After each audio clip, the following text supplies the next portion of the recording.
I'm Elena, 28 years old. 5 years ago, at my parents' funeral, my sister Olivia flung a bank card at me, dismissed it as charity for the adopted daughter, and then expelled me from the only home I had ever known.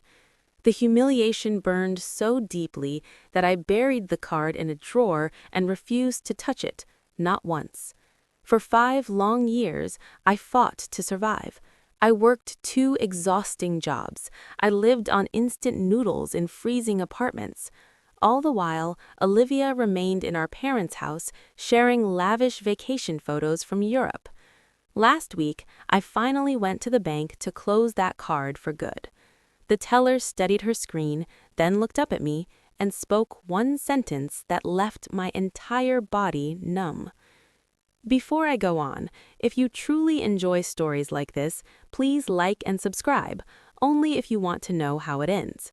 Where are you watching from right now? Share your location and local time in the comments. Now, let me take you back 5 years to the day of my parents' funeral. The funeral parlor carried the heavy scent of lilies and furniture polish. I stood near the twin caskets, fingers laced so tightly my knuckles had gone white. Mom and Dad, gone. A drunk driver blew through a red light 3 days earlier, and just like that, they were gone. I was adopted as a baby. David and Emily Thompson chose me, raised me, loved me unconditionally for 23 years. They never once let me feel anything less than their own flesh and blood. But Olivia always made sure I did. My sister, 6 years older, the golden child. Perfect grades, perfect hair, perfect everything. From the earliest memories, whenever our parents turned away, she would lean in and hiss, "You're not really one of us. They only took you out of pity." I learned to tune her out. I told myself she didn't mean it. That day, I realized how wrong I had been. "Elena," Olivia's voice sliced through the fog of my grief. She stood beside the front row of chairs, black dress immaculate, makeup untouched by tears. "You're sitting back there," she pointed to the third row. "But," I began, "the front row was for immediate family." Her smile stayed cold. "You understand, don't you?" I felt every stare in the room. Aunt Caroline, Mom's younger sister, frowned and started toward us. "Olivia, what are you doing?" "It's fine, Aunt Caro," Olivia answered, voice honeyed and poisonous. I followed the funeral director's seating suggestions. Immediate family first, then extended relatives. She looked straight at me when she said extended. Aunt Caroline opened her mouth to protest, but Uncle Mark gently pulled her back. She gave me a helpless, apologetic glance and took her seat. I walked alone to the third row. The service began. I wept in silence while strangers patted my shoulder and murmured condolences to the poor adopted girl. I had never felt more isolated in my life. 3 days later, my phone rang. "Miss Thompson, this is Harold Whitman's office. We're confirming your attendance at the will reading tomorrow at 10 a.m. Before I could reply, Olivia appeared in the hallway. She had insisted I stay at the house until everything was sorted. Now I understood why. "Who is it?" she asked. "The lawyer about the will reading." Olivia plucked the phone from my hand. "Hello, this is Olivia Hartley speaking. My sister will not be attending." She paused. "Only legal beneficiaries are required. Thank you." She ended the call. "Olivia, I have every right to—" "Elena," Olivia said with exaggerated patience, as if explaining something simple to a child. "The attorney said only those named in the will need to be present. You're not named. Mom and Dad left everything to me." My throat closed. "How do you know that?" "Because I'm their real daughter," she said, calm and final. I wanted to fight, to call the lawyer myself, but grief had hollowed me out, and Olivia was already walking away. The next evening, she returned home wearing a smile I had never seen, triumphant, satisfied. "The house is mine, all the investments, the savings, everything. They left it all to me. I gripped the kitchen counter. And me? They left you nothing. Olivia reached into her purse, pulled out a plain white envelope, and slid a single bank card across the counter like discarded trash. This had your name on it, probably some old account they forgot to close. The lawyer said it's likely empty. She shrugged. Call it their parting gift, a consolation prize. My hands trembled as I picked it up. The following morning, Olivia stood in my bedroom doorway. You have 24 hours to leave. I looked up from the box I was packing. What? This is my house now, Elena. Legally, I'm not obligated to let you stay. Olivia, please, my voice cracked. Just give me a week to find a place. 24 hours, she repeated, checking her watch, starting now. I spent the next hour calling every relative I could think of, aunts, uncles, cousins, anyone who might offer temporary shelter. The answers were all the same. We'd love to help, sweetheart, but we don't want to get involved in family matters. Olivia said you're being unreasonable about the inheritance. Maybe you should accept what your parents decided. I heard you demanded half the house, even though you're only adopted. That doesn't seem very grateful. By the fifth call, the pattern was clear. Olivia had already spread her version of the truth, and everyone believed her. Aunt Caroline was my last hope. Cha, she said softly. She had always called me that, a Vietnamese term for niece she picked up from a college friend. I want to help you, I really do, but your uncle says we can't get involved right now. We have our own financial troubles. I understand, Aunt Caro. Elena, listen. Her voice lowered. Something feels wrong about all this. Your mother would never... She stopped. Just don't throw anything away, okay? Hold on to everything they gave you. I didn't understand, but I promised anyway. That night, I slipped the bank card into my purse, not because I believed it held value, but because it was the last thing bearing my name that my Terrence had touched. Exactly 24 hours later, Olivia arrived with a locksmith. I was still packing when she entered my room, carrying 2 large garbage bags. Time's up. I just need another hour. You've had your time. She began sweeping items from my dresser, photos, jewelry, books, into the bags. Anything not out in 10 minutes goes to charity. I frantically rescued what I could. Baby pictures, Mom's handwritten recipe cards, a pressed flower from Dad's garden. Olivia watched, arms folded. You know, you should be grateful. 23 years of free housing, food, and education. Most adopted kids don't get half as much. I couldn't answer. The locksmith finished changing the locks, avoiding my eyes as I dragged my suitcase past him. Outside, neighbors watched, Mrs. Jenkins peering through curtains, Mr. Harris pretending to water plants that didn't need it, a teenager across the street filming on his phone. Olivia followed me onto the porch and spoke loudly for the audience. Just so everyone knows, I have no obligation to support someone who isn't family. Mom and Dad are gone. There's no reason for us to pretend anymore. I turned to look at her one last time, my sister, the girl who used to shove me off swings and pin broken vases on me, the woman who waited until our parents were in the ground to reveal who she really was. Goodbye, Olivia. She doesn't answer. I walked down the driveway, suitcase in one hand, trash bag in the other. 23 years of my life reduced to what I can carry. The bunk card is still in my purse. I don't know why I can't throw it away.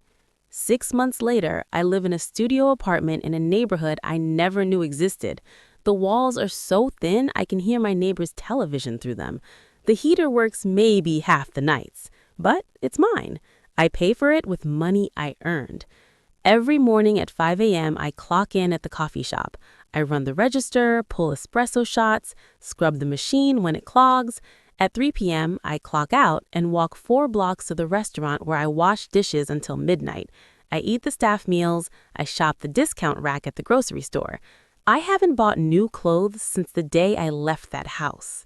Some nights, the exhaustion is heavier than others. I sit on my mattress and cry. I miss my parents. I miss the smell of mom's cooking and the sound of dad humming over his newspaper. I miss being someone's daughter. I do not miss Olivia. The bank card sits in the nightstand drawer, still in its envelope.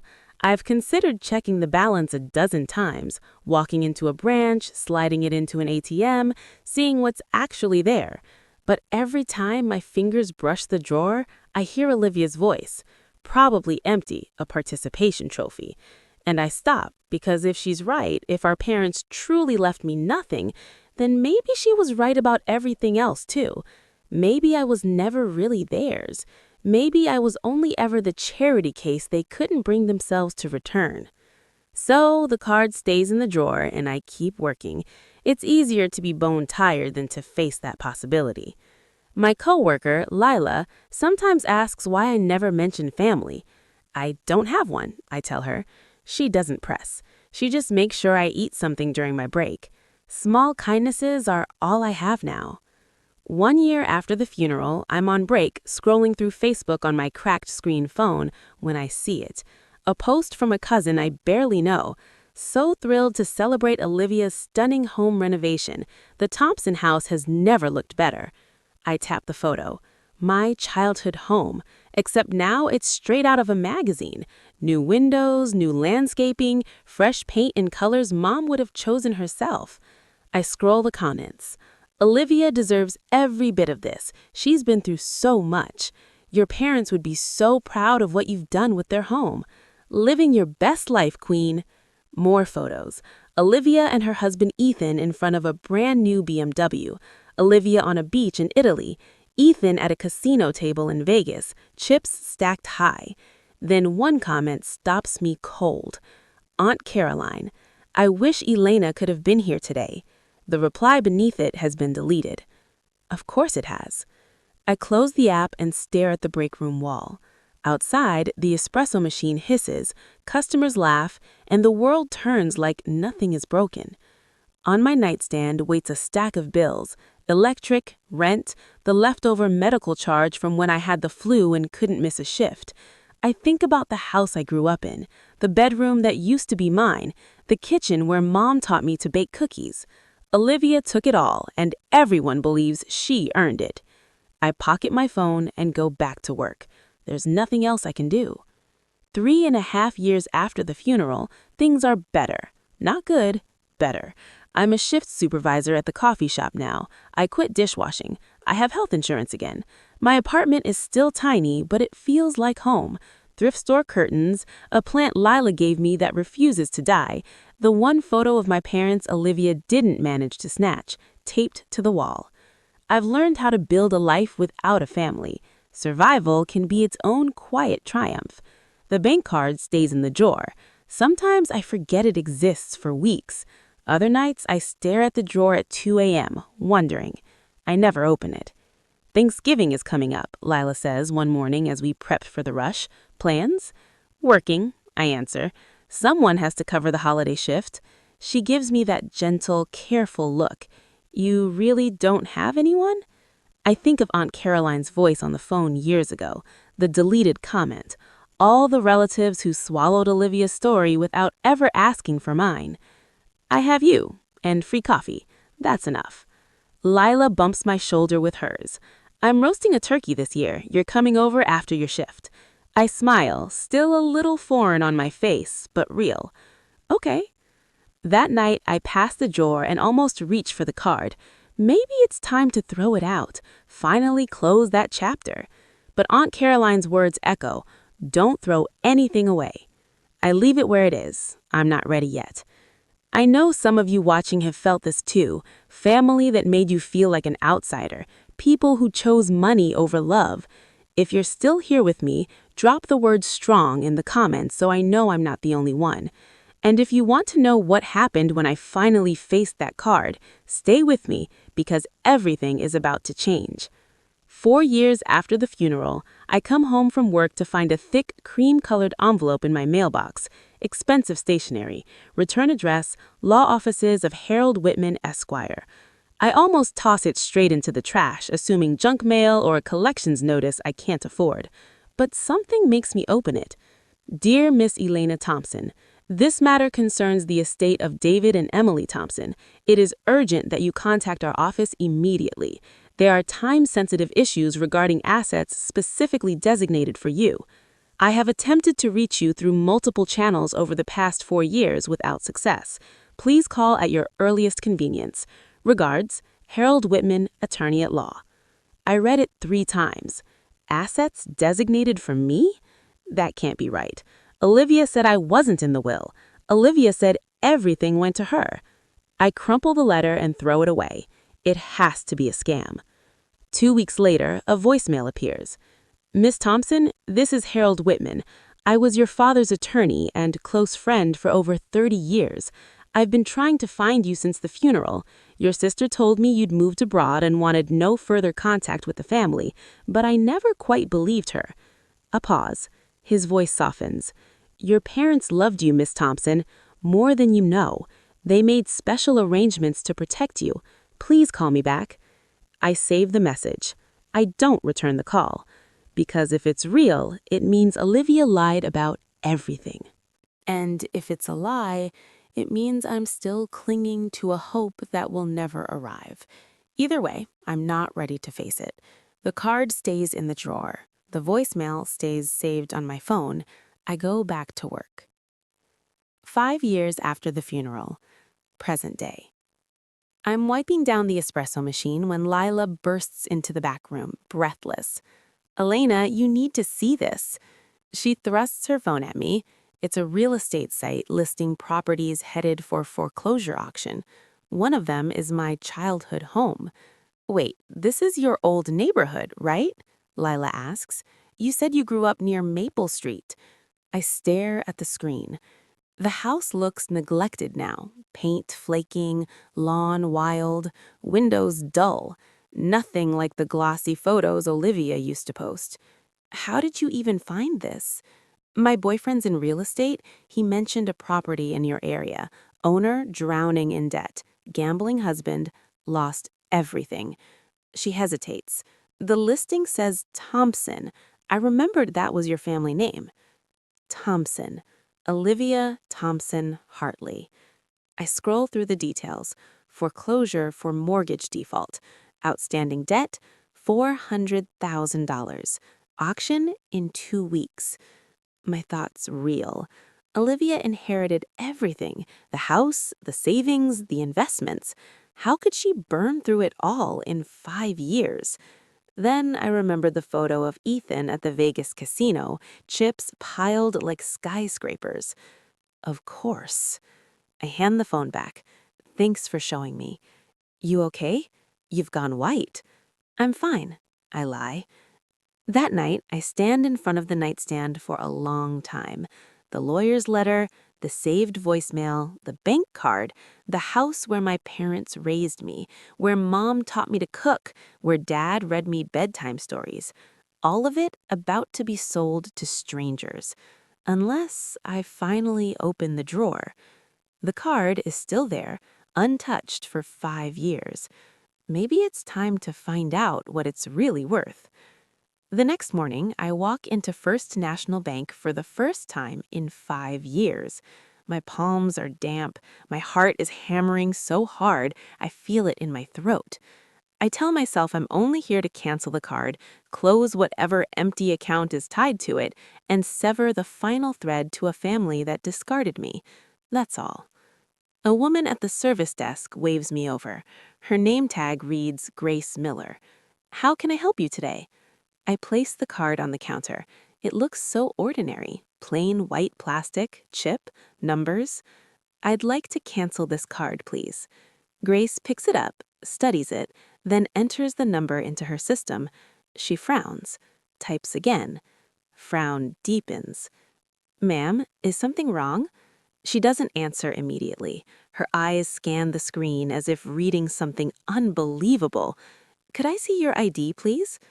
I slide over my driver's license. She compares it, looks at me, then back at the screen. You're Elena Thompson, right? Yes, Elena Margaret Thompson, born March 15th, 1998. My voice wavers. Is there a problem? Grace stands abruptly. I need to get my manager. Please wait here.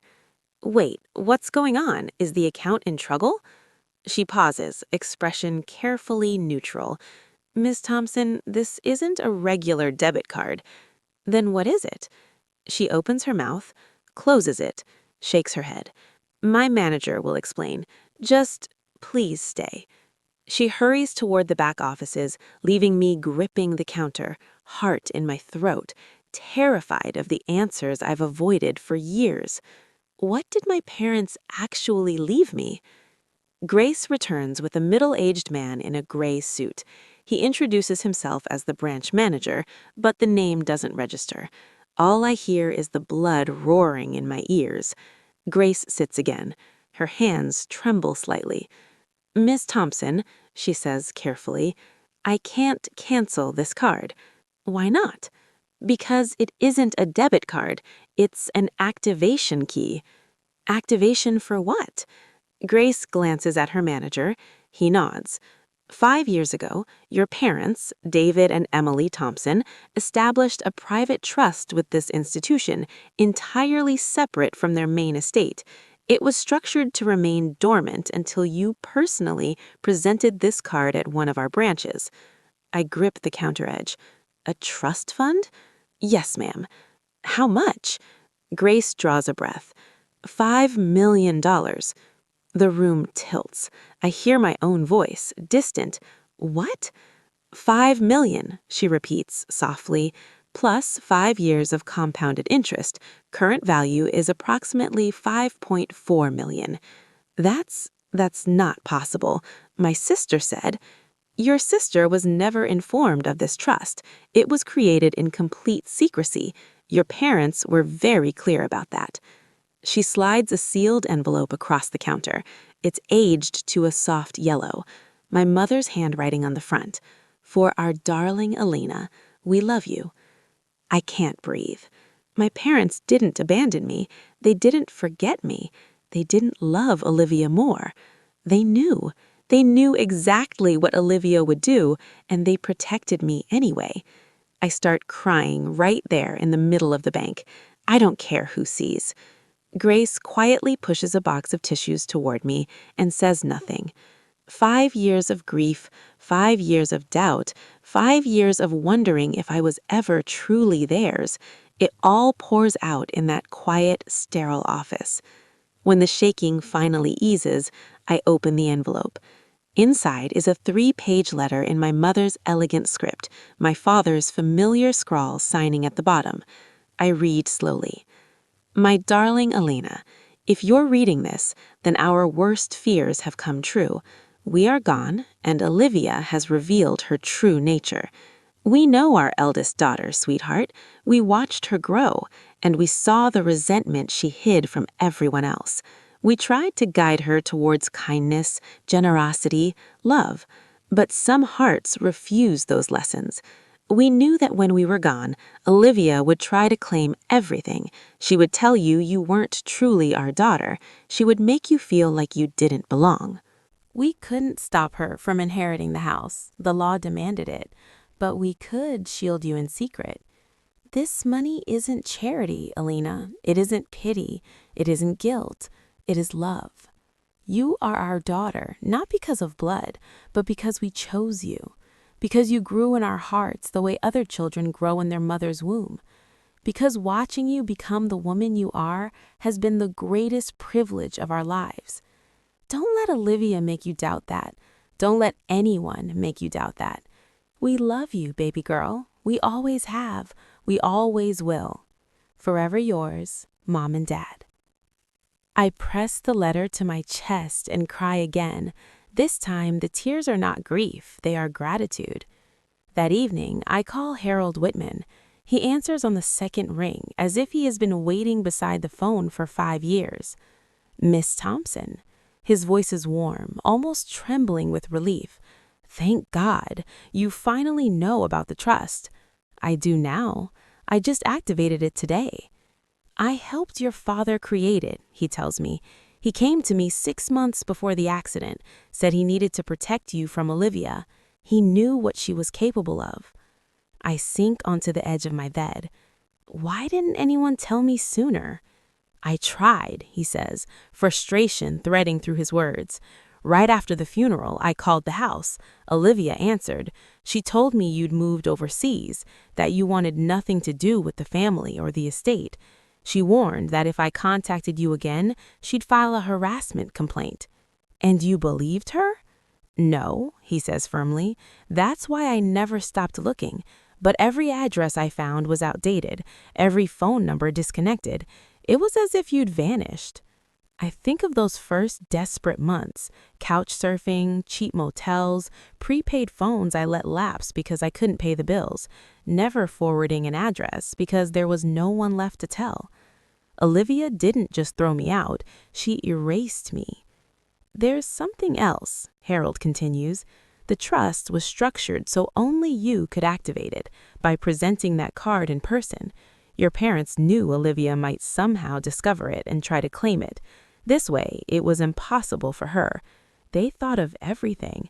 They loved you, Alina. Everything they did was to keep you safe.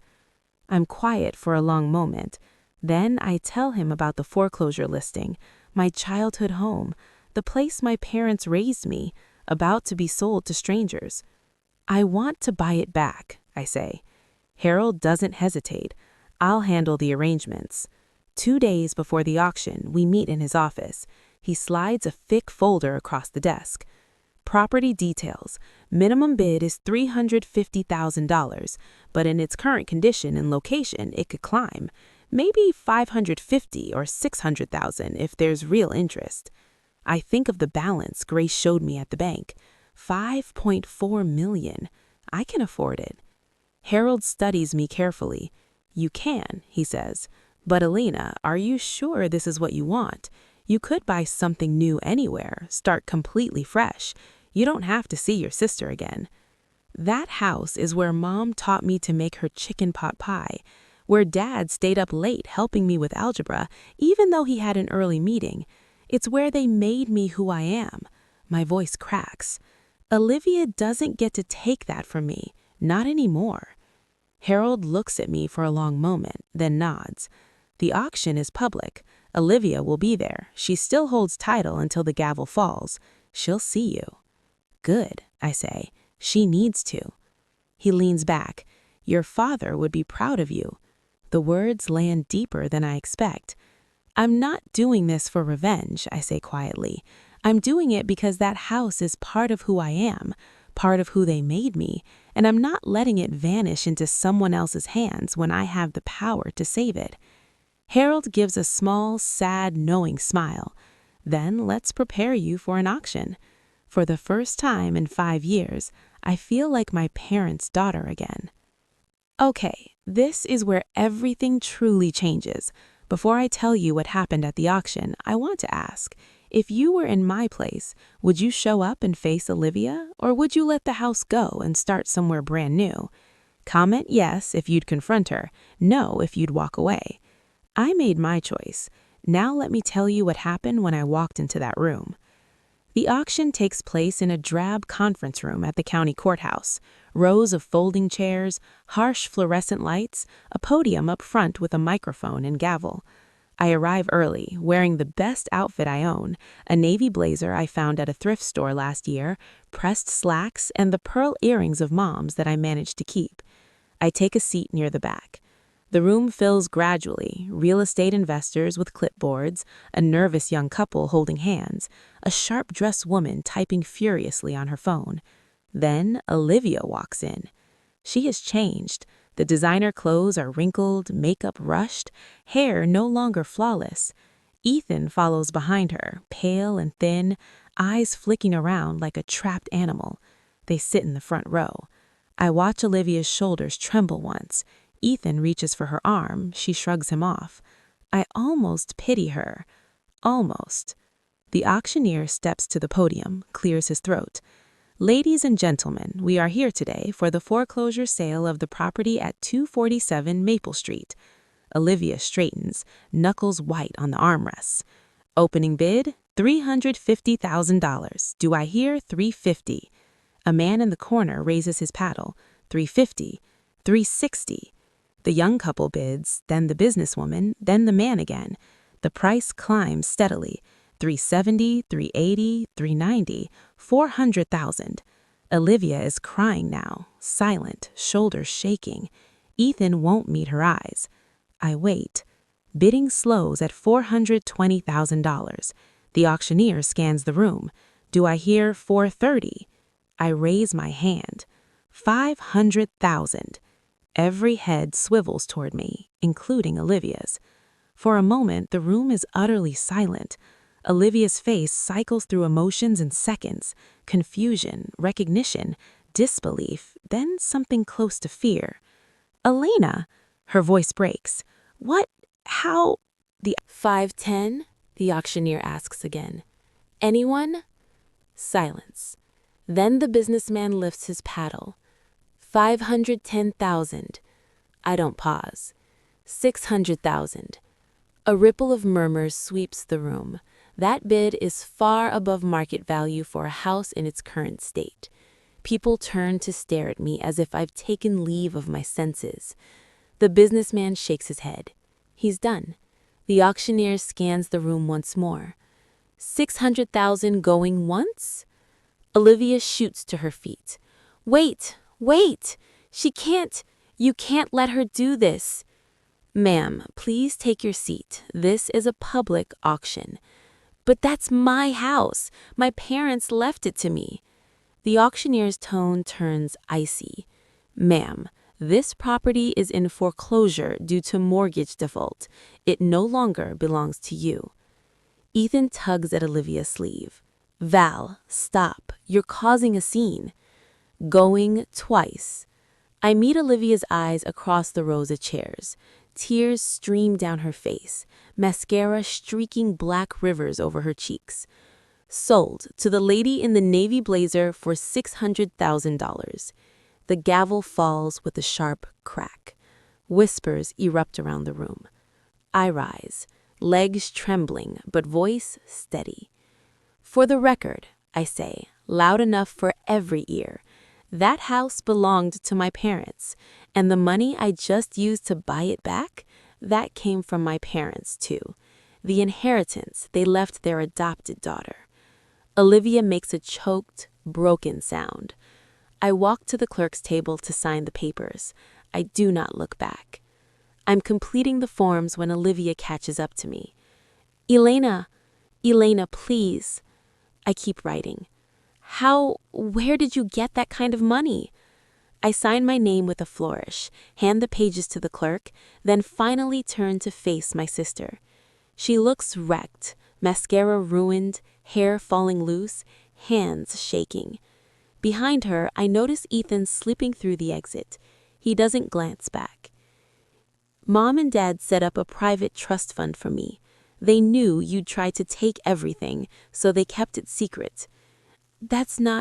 They wouldn't. They did, Elena. They knew exactly who you were. Her face collapses. Elena, please, I have nowhere to go. Ethan. She looks toward the empty doorway, realizing he's gone. He left. He just left me. I know. You have to help me. I'm your sister. I let the words hang between us. 5 years ago, you told me I wasn't family. You called me just the adopted one. You threw me out of our parents' house 3 days after their funeral. I was wrong. I was scared. I made terrible mistakes. You told the lawyer I'd moved overseas so he couldn't deliver my inheritance. You told every relative I was greedy and ungrateful, so no one would take me in. You didn't just evict me, Olivia. You tried to erase me. She sobs openly now. I'm sorry. I'm so sorry. I look at her, really look, and feel the strangest emptiness. No rage, no triumph, not even pity, just nothing. I'm sorry too, I say. Sorry it took me 5 years to accept that some people don't deserve second chances. I walk away. She doesn't follow. 1 week later, I stand on the front step of 247 Maple Street, new key in my hand. The house looks smaller than memory painted it. Paint curls from the siding, gutters sag, Dad's beloved garden swallowed by weeds. But it is still home. I unlock the door and step inside. The air is stale, thick with dust and faint mold. Olivia and Ethan never cared for this place the way Mom and Dad did. I move slowly through the rooms, cataloging neglect. Water stains blooming across ceilings, holes punched in walls where pictures once hung, empty beer cans scattered in what was Dad's study. I climb the stairs to my old bedroom. Olivia had turned it into storage, boxes piled with junk, old magazines, broken gadgets, clothes long outgrown. But tucked in the back of the closet, I find something she overlooked. A battered shoebox, water-stained and coming apart. Inside, photographs. Me as a newborn swaddled in yellow. Me at 5, face and apron dusted with flour beside Mom at the counter. Me at 12, perched on Dad's shoulders at the county fair. Me at 18 in cap and gown, both parents beaming with tears in their eyes. At the very bottom, one photo of all 4 of us, Mom, Dad, Olivia, and me, at Thanksgiving the year before the accident. We look happy, even Olivia. I will never fully understand what twisted inside her. Maybe the darkness was always there, hidden from our parents. Maybe grief warped it. Maybe I'll never know. I sit on the dusty floor amid the boxes, clutch the photographs to my chest, and cry for everything lost, everything reclaimed, everything that could have been. Aunt Caroline appears at my door the next day, tears already falling before I speak. "Elena, oh, sweetheart." She pulls me into a crushing hug. She smells of lavender and safety and all the warmth I've missed. "I'm so sorry," she sobs. "I'm so sorry I didn't do more. I should have fought harder." "It's okay, Aunt Caro." "No, it isn't." She steps back, wiping her eyes.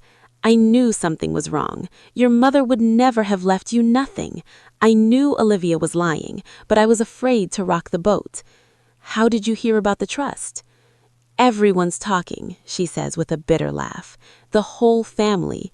Olivia spent years telling them you ran away because you couldn't accept not being in the will, that you were bitter, selfish, and we believed her."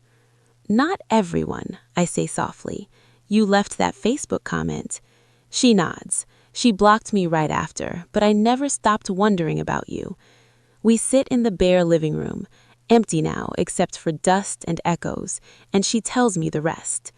Once word of the secret trust spread, of the letter, of how Mom and Dad spent their final months shielding me, the family turned on Olivia overnight.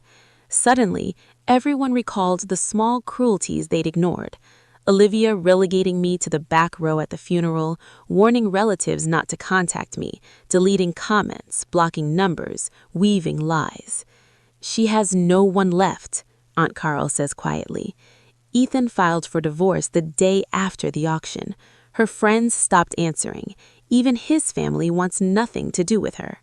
I should feel vindicated. Instead, I just feel weary. "She did this to herself," I say. "Yes," Aunt Caroline replies quietly. "She did." 1 month after the auction, I'm in the backyard pulling weeds from the remnants of Dad's garden when the gate creaks open. Olivia stands at the edge of the property. She looks hollowed out, clothes hanging loose on her frame, hair lank and unwashed, dark circles carved beneath her eyes. "Elena." I rise slowly, tugging off my gardening gloves. "What do you want, Olivia?" "I need help." Her voice fractures. "I have nowhere to go, no money. I've been sleeping in my car for 2 weeks." "I'm sorry to hear that." "Please, just let me stay here for a little while, until I'm back on my feet." She takes a trembling step forward.